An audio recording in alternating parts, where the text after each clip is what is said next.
Got a number of these trusty old SoundDocks. I've made guitar speakers out of them and all sorts for people. And they are really very good. They've got a fantastic pair of speakers and a fantastic sound. And they were made back in 2008 or something, up to 2014 or something like that. But they were, you know, in the UK they were £280. So it was a real quality item, and they are quality items. The later Bose stuff, the speakers blow up. These speaker cones seem to be indestructible. They're really good speakers. You can hammer these actual drive units and get very good performance without them deteriorating. I've got 4 of these stacked up in a guitar speaker, like a guitar monitor, 4 stacked on a pole, basically mounted through a pole with the inputs all commoned up, and fantastic speaker for guitar. You can really hear what you're playing.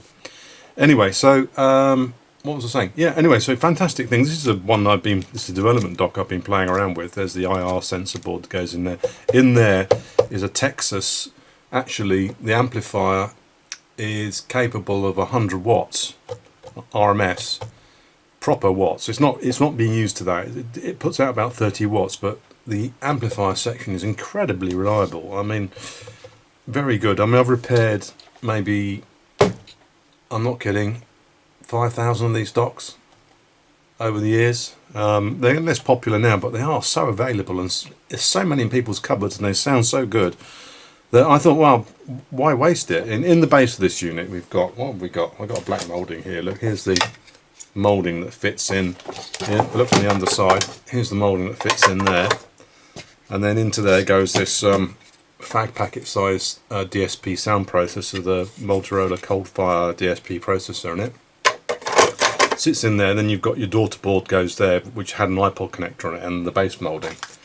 So that's the old one. You can see you've got your 30-pin iPod connector and docking board, and then a 24-way ribbon cable which plugs in the umbilical into here. And it doesn't need to be screened, because when you put it in and shut the lid on it, this ribbon is folded back against the ground plane of this lid, this metal lid.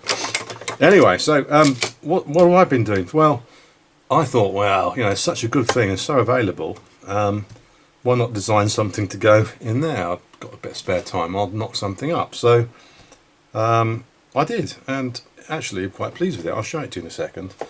So if you remember this shape, okay, you've got this half moon shape here.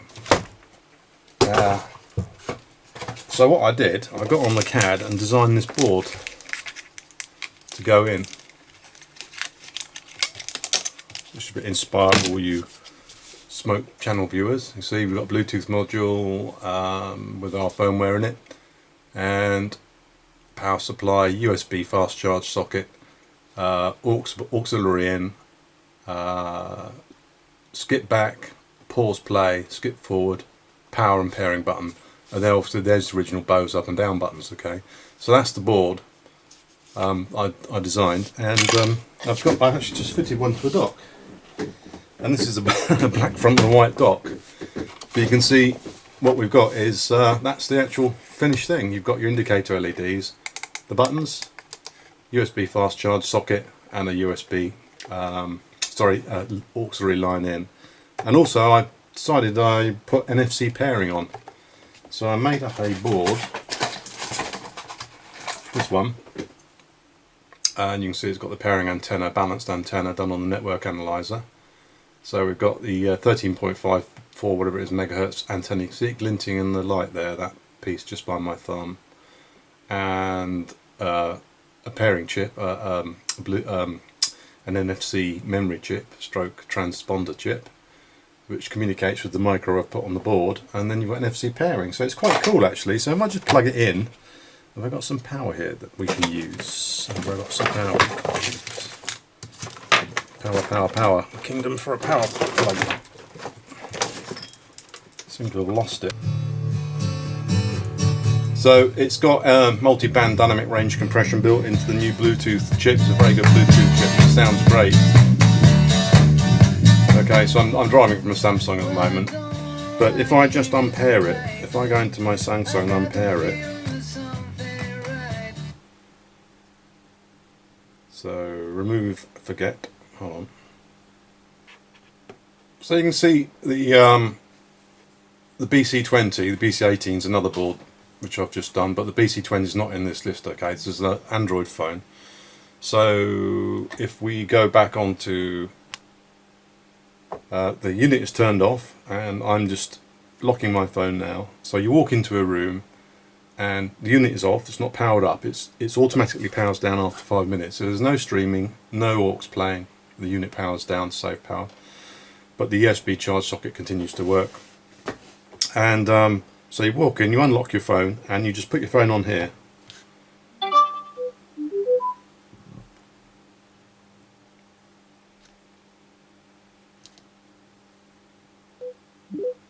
And now it's paired.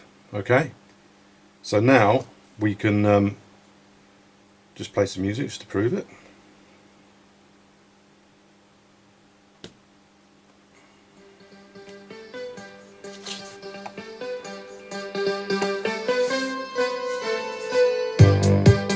Okay, so that's music playing. So now when you turn the unit off,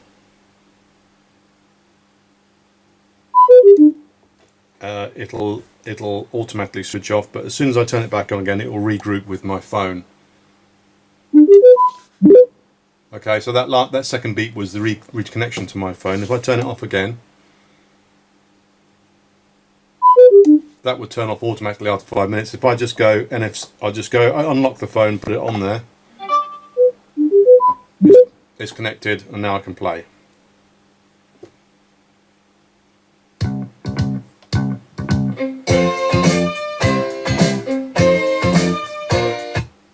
Yeah, so I thought it was quite a useful addition. I'll be listing it on the website at some point, but a few people have asked for an advanced view of it. There's also, as well as this colour match label, the white one. There's a bit of dirt or something's fallen on there. With tobacco probably. Oh, where did that go? Just dropped one of the black labels.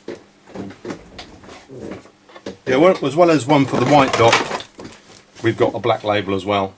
Okay, it's a self-adhesive printed label with little windows in. So that's what I've been doing for the last few weeks, and I thought you might be interested, but just as well as the repairing side, the sort of stuff that I design, right? It can be fitted, you don't need any soldering or anything, you just remove the old board and slap the new one in, and then when you've got it screwed back together, you just push the top panel in to locate. There's a connector underneath which mates with the board underneath. So we're selling this for about £45 in the UK, but I just thought you might be interested in that because it's actually a very nice speaker when it's done. It sounds great, and you know, it saves them out of landfill, and these are so good. You can buy these not working. There's £10–15 on eBay, and it's always a common fault, and I'll show you how to repair it actually, because we're not doing any more return to base repairs. We're just going to supply this kit for people and tell them the clip-on clip, which you clip on the back of the sound processor and it starts working. So on the Series 1 Type A boards, which is the 0402 serial number, 0357 serial number, they're all pretty much invariably all the same fault. Either the connector's broken, or there's a fault on the sound processor which we can fix with a clip-on modification that we'll be supplying with this kit. So yeah, I thought you might find that interesting. So that's the new BC20 for the SoundDock Original Series 1. And the board is also universal, so the new board, this board, will work on a Type A dock or a Type B dock. It works with both versions of the Bose hardware, so it's universal. It's got some circuitry inside which just does a bit of differentiation between the two types, and then switches the control signals accordingly, routes them to the right pins on the Bose. So no longer have to worry about A or B or getting the right board. Just order this one and it will fit into one of these. There you go, it's automatic power down. It's just happened. Alright, so that's that, and I thought you might be interested. Obviously there's a white bit stuck on the front of a black dock, but there's the bits I had kicking around to try it out. Alright, so there you are, a very, very good sounding and quite a nifty upgrade actually. Quite pleased with it, so I hope you like that, and if you want one then let me know, because I've just had 500 made, so I'm hoping to sell them. Right, anyway, take care, and I hope you enjoyed the video. If you can you just subscribe to the bit down in the corner here, down there, that'd be great. Thank you.